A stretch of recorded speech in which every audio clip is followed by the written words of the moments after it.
Good morning dear students. हम लोग इस समय एग्ज़ाम बेस्ड क्वेश्चन की प्रैक्टिस कर रहे हैं और आज हमारा चैप्टर है जो 8वां चैप्टर है, ये आपके सामने लिख रखा है।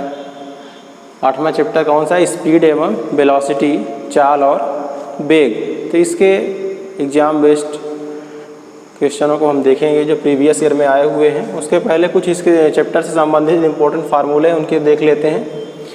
तो फार्मूला है, कुछ इंपॉर्टेंट फार्मूले हैं, इस पे आधारित ज़्यादा क्वेश्चन पूछे जाते हैं, है ना।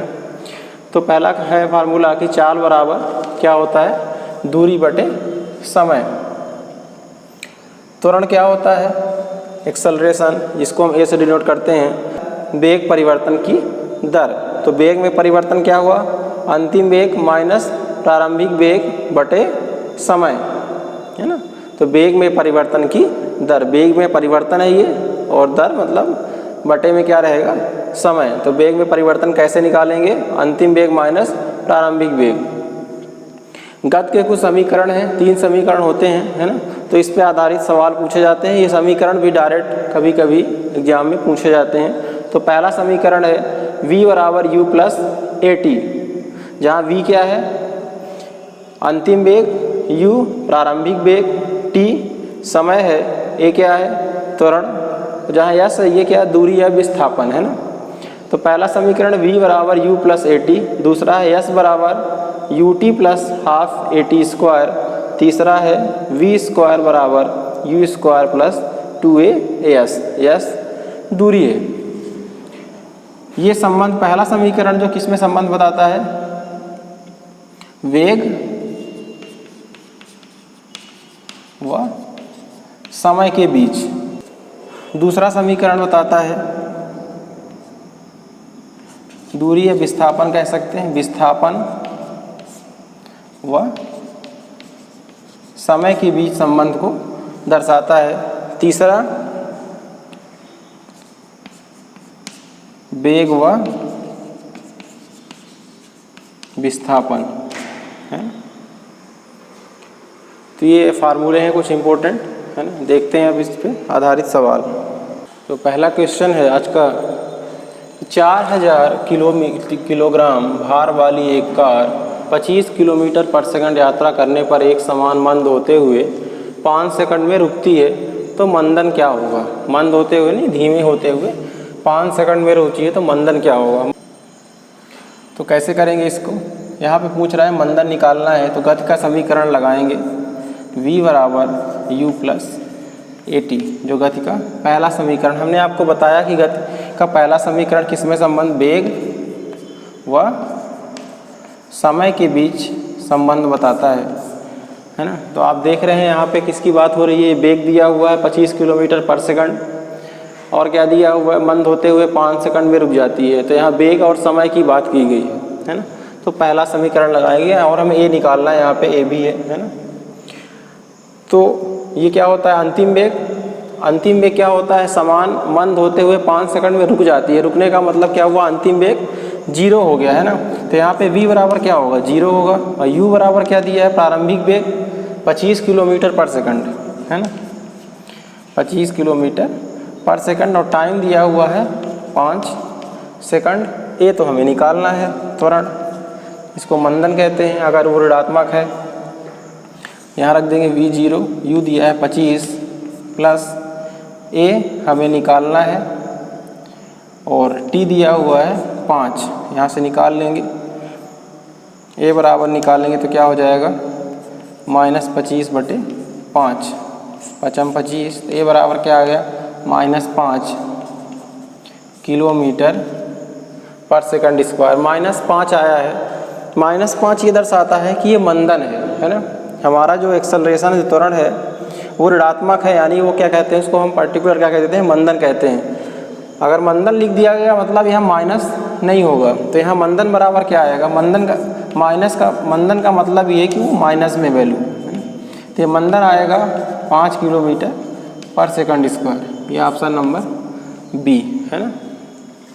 अगर यहाँ पे त्वरण पूछा होता तो फिर हमें आंसर में यहाँ पे -5 लिखना पड़ता। अगर हम त्वरण की बात करेंगे तो -5 लिखेंगे, लेकिन अगर मंदन लिख दिया तो अपने आप ही दर्शाता है कि वो घट रहा है, ऋणात्मक है।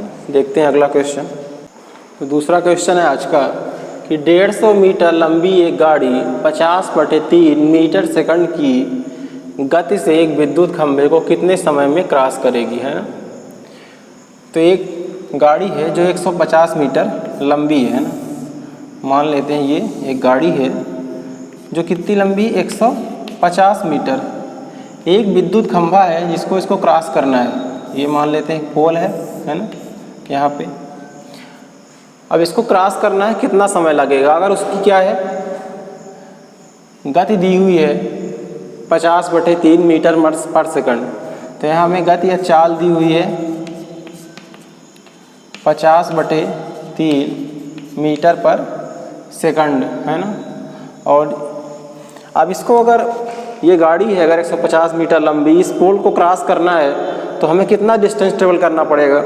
अगर ये गाड़ी यहाँ है तो ये पूरा जितना इसकी लेंथ है ना, उसको चलेगी तो ये इसको क्रॉस कर जाएगी। मतलब कितना डिस्टेंस ट्रेवल करना पड़ेगा, 150 मीटर। तो दूरी कितनी है, 150 मीटर। समय की बात पूछ रहा है कि समय कितना समय लगेगा, कितने सेकंड, है ना। तो चाल बराबर क्या होता है, अभी हमने फार्मूला देखा, दूरी बटे समय, है ना। चाल दिया हुआ है आपको कितना, 50/3, ये आप देख रहे हैं 50/3। दूरी दी है 150 मीटर, समय हमें निकालना है। यहाँ से अगर हम t बराबर निकालें, पहले इसको कैंसिल कर लेते हैं, ये 0 कट जाएगा, इधर 5 × 15, इसका इधर गुणा हो जाएगा। तो t बराबर क्या आएगा, 9 सेकंड, है ना। इजली आ गया, t बराबर 9 सेकंड, यानी वो गाड़ी 9 सेकंड में इस पोल को क्रॉस कर जाएगी, है ना। इस चाल और इतना डिस्टेंस ट्रेवल करना है उसको। तो आंसर आ गया 9 सेकंड। देख तीसरा क्वेश्चन है, एक वाहन 60 किलोमीटर पर आवर की स्थिर गति से यात्रा करता है तो 2.5 घंटे के बाद वाहन कितनी दूरी तय करेगा। एक वाहन है जो 60 किलोमीटर पर आवर से चलता है ना। तो कह रहा है कि 2.5 घंटे चलने के बाद वो कितनी दूरी तय कर लेगा, है ना। तो हमें यहाँ पे दूरी निकालना है। तो आपको मालूम है फार्मूला, चाल बराबर दूरी बटे समय। चाल आपको दी हुई है 60 किलोमीटर पर आवर, दूरी हमें निकालना है, समय दिया हुआ है 2.5 घंटे, है ना। लिख देते हैं 2.50। तो दूरी बराबर हो जाएगा, इन दोनों का गुणा हो जाएगा, 60 × 2.5, तो गुणा कर लेंगे तो 6 दूनी 12 और 3 150 किलोमीटर, है ना। तो आंसर क्या आएगा, 150 किलोमीटर। वो वाहन क्या होगा, अगर 60 किलोमीटर पर आवर की स्पीड से चल रहा है, उसकी चाल है, और 2.5 घंटे के बाद वो कितनी दूरी तय कर लेगा। तो चाल बराबर दूरी बटे समय। तो चाल दी है 60, 2.5 घंटे दिए हुए हैं, दूरी निकालना है, इन दोनों का मल्टीप्लाई जाएगा, 60 × 2.5, तो कितना आएगा, 150 किलोमीटर, है ना। देख तो अगला क्वेश्चन है चौथा कि गति के समीकरण में v² वेग का सूत्र क्या होगा। या आपके पास ऑप्शन है, हमने अभी गति के समीकरण बताए तीनों। तो जो तीसरा समीकरण है वो v² में होता है। जो तीसरा समीकरण है वो क्या होता है, v² बराबर u² + 2as, ये हमने बताया। ये है जो d, ये d ऑप्शन सही होगा, लेकिन v² बराबर u² + 2as, यहाँ पे 2gs है। ये क्या होता है, ये क्या है, ये होता है त्वरण, और g क्या होता है, गुरुत्वीय त्वरण, है ना। तो जब हम किसी वस्तु को, यहाँ पे क्या होगा, किसी वस्तु कोई गाड़ी है, कोई वस्तु है, वो चल रही है ना, तो त्वरण कहलाता है अगर उसमें वेग में परिवर्तन हो रहा है। लेकिन अगर किसी वस्तु को हम ग्रेविटी के उसमें फेंक रहे हैं, ऊपर फेंक रहे हैं या ऊपर से नीचे गिरा रहे हैं, तो जहाँ ग्रेविटी काम करती है, गुरुत्वाकर्षण बल के कारण उसके वेग में परिवर्तन आता है, वहाँ पर गुरुत्वीय त्वरण लगता है। तो यहाँ पे क्या हो जाता है, जी का मान एक ही जगह क्या लिख देते हैं, जी, त्वरण की जगह गुरुत्वीय त्वरण, है ना। जब गुरुत्वाकर्षण बल के कारण किसी वस्तु के वेग में परिवर्तन होता है। तो ये समीकरण बनता है, ये एक ही है। अब ये वस्तु अगर नीचे आ रही है तो क्या होगा, त्वरण क्या होगा, वो धनात्मक होगा, तो यहाँ पे प्लस है। और अगर हम वस्तु को ऊपर की तरफ फेंकेंगे तो क्या होगा, धीमे धीमे उसकी स्पीड क्या होगी, उसके वेग में परिवर्तन होगा, वो कम होगा, उसमें मंदन होगा जब ऊपर की तरफ फेंकेंगे, है ना। तो यहाँ फिर ये भी लिख सकते हैं कि v स्क्वायर बराबर u स्क्वायर माइनस 2gs, है ना। अगला क्वेश्चन है 5वां कि त्वरण का मात्रक क्या होगा। तो त्वरण क्या मात्रक क्या होता है, त्वरण होता है वेग में परिवर्तन बटे समय। तो इसका मात्रक होता है मीटर पर सेकंड स्क्वायर, है ना। देखते हैं अगला क्वेश्चन। तो अगला क्वेश्चन है कि यदि 4 kg द्रव्यमान वाली एक वस्तु को 100 मीटर की ऊंचाई से गिराया जाए तो भूमि को स्पर्श करते समय उसका वेग क्या होगा। ये आपके पास ऑप्शन है। तो यहाँ किसकी बात हो रही है, 100 मीटर दूरी या विस्थापन की बात हो रही है और वेग, है ना। तो उसका वेग क्या होगा, तो वेग और विस्थापन के बीच कौन सा संबंध बताता है, समीकरण तीसरा, है ना। तो समीकरण होता है तीसरा v स्क्वायर बराबर u स्क्वायर प्लस 2as। लेकिन यह गिराया जा रहा है तो ग्रेविटी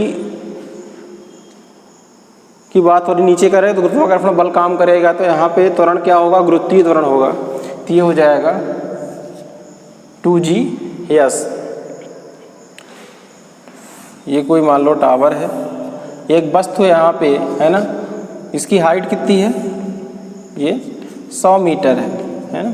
इसको क्या है, यहाँ पे गिराया जा रहा है। तो कह रहा है जब भूमि को स्पर्श करते समय, है ना, इसका वेग क्या होगा। तो यहाँ पे क्या है, हम वस्तु को पकड़े हुए हैं, है ना। तो u जो है यहाँ पे वो क्या है, प्रारंभिक क्या है 0 है ना। अब हमने इसको यहाँ से छोड़ा तो 100 मीटर इसकी हाइट है, तो 100 मीटर यहाँ पे डिस्टेंस ट्रेवल करने के बाद जब ये भूमि को स्पर्श करते समय इसका वेग क्या होगा, यानी क्या कर रहा है, अंतिम वेग पूछ रहा है ना। तो अंतिम वेग तो दिया नहीं है, तो v स्क्वायर, u स्क्वायर क्या है, प्रारंभिक वेग यहाँ पे क्या होगा 0 होगा प्लस 2, g का मान 9.8 और s कितना दिया हुआ है 100 मीटर।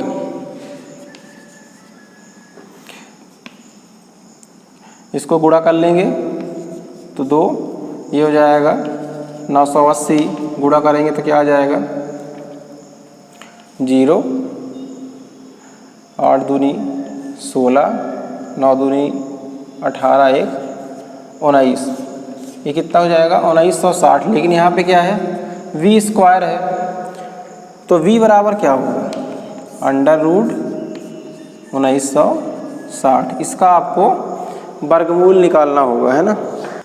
तो इसका वर्गमूल हम पहले भी वर्गमूल वाला चैप्टर पढ़ चुके हैं, है ना। इसको आप कैलकुलेट करेंगे, कैसे निकालते हैं, जोड़ा बनाते हैं 2-2 अंकों का। यहाँ देखते हैं किससे भाग जाएगा, तो 4 चौक 16, यहाँ बचेगा 3, ये जुड़ जाता है, यहाँ पे हो जाएगा 8, ये आ जाएगा, उतर आएगा 2 अंक, फिर से 4 बार देंगे तो 4 चौक 16, है ना, और 8 चौक 32, 1 33, माइनस करेंगे ये 4 और 3 2 5, ये कट जाएगा, है ना। अब दशमलव ये जुड़ जाएगा, यहाँ पे 88 हो जाएगा, दशमलव लगाएंगे तो यहाँ पे 00 आ जाएगा, फिर से इस तरह भाग देंगे। अगर आप ऑप्शन देखें तो ये ऑप्शन हमें यहाँ पे 44.27 है ना। तो अगला क्वेश्चन है कि तय की गई दूरी का समय से अनुपात डैश डैश के रूप में जाना जाता है। तो तय की गई दूरी, है ना, तो अभी हमने पढ़ा कि चाल बराबर क्या होता है, दूरी या तय की गई दूरी बटे समय, है ना।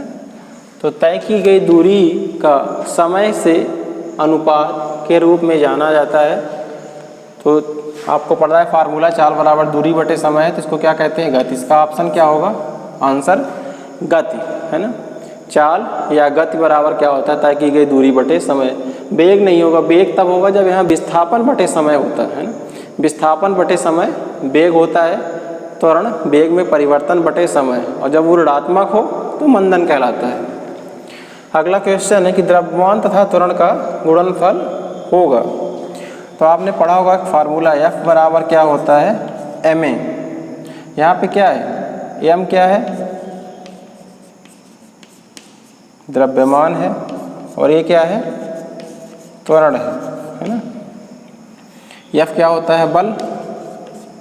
तो बल बराबर क्या होता है द्रव्यमान गुणे त्वरण। तो द्रव्यमान तथा त्वरण का गुणनफल क्या कहलाता है बल कहलाता है ना। तो इसका आंसर होगा बल। देखते हैं अगले क्वेश्चन। तो अगला क्वेश्चन है कि एक वस्तु 2 मीटर पर सेकंड के संवेग से गतिमान है। अगर 4 सेकंड के बाद उसका संवेग 5 मीटर पर सेकंड हो जाता है तो वस्तु का त्वरण क्या होगा। तो त्वरण बराबर अभी हमने फार्मूला पढ़ा त्वरण है ना ए बराबर अंतिम वेग माइनस प्रारंभिक वेग बटे समय, वेग में परिवर्तन बटे समय। तो एक वस्तु है 2 मीटर के संवेग से गतिमान है यानी उसका यूज प्रारंभिक वेग है वो 2 मीटर पर सेकंड है और 4 सेकंड के पश्चात तो टाइम दिया हुआ है 4 सेकंड, अंतिम वेग क्या हो जाता है 5 मीटर पर सेकंड। तो हमें यहाँ से ए बराबर निकालना है अंतिम वेग 5 प्रारंभिक वेग 2 और टाइम दिया हुआ है 4। तो माइनस हो जाएगा 3/4 भाग देंगे 0.75 मीटर पर सेकंड स्क्वायर। ये ऑप्शन नंबर सी इसका ये आंसर होगा। अगला क्वेश्चन है कि एक रेलगाड़ी 220 किलोमीटर 5 घंटे में तय करती है। एक रेलगाड़ी है जो कि 220 किलोमीटर की यात्रा 5 घंटे में तय करती है। तो ये कह रहा है कि उसकी औसत गति कितनी होगी है ना। गति यानी चाल। तो चाल बराबर क्या होता है दूरी बटे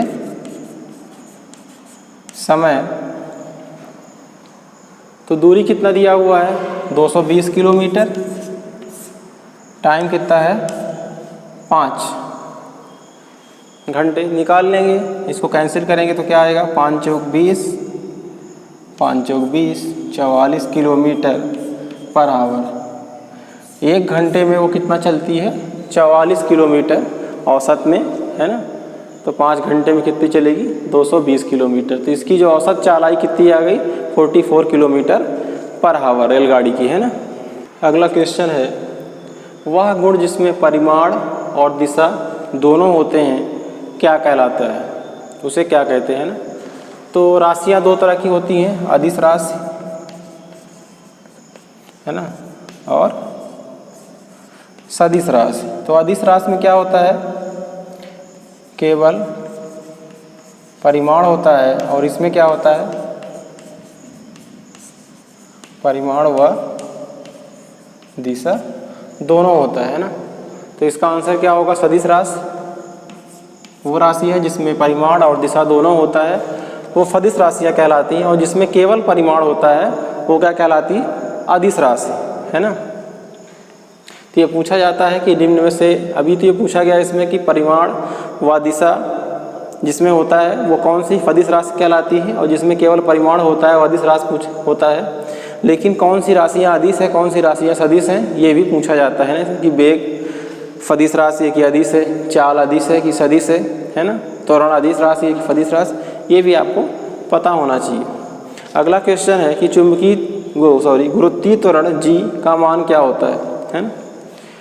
तो यहाँ पर आप देखिए सभी में 9.81 9.81 9.81 जो इसका इसको क्या कहते हैं ये कहलाता है परिमाण।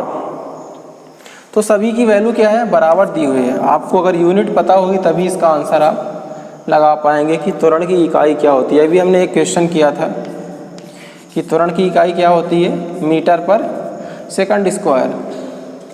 तो मीटर पर सेकंड स्क्वायर किया है इसमें दिया हुआ है ना। तो इसका आंसर हो जाएगा 9.81 मीटर पर सेकंड स्क्वायर है ना। देखते हैं अगला क्वेश्चन।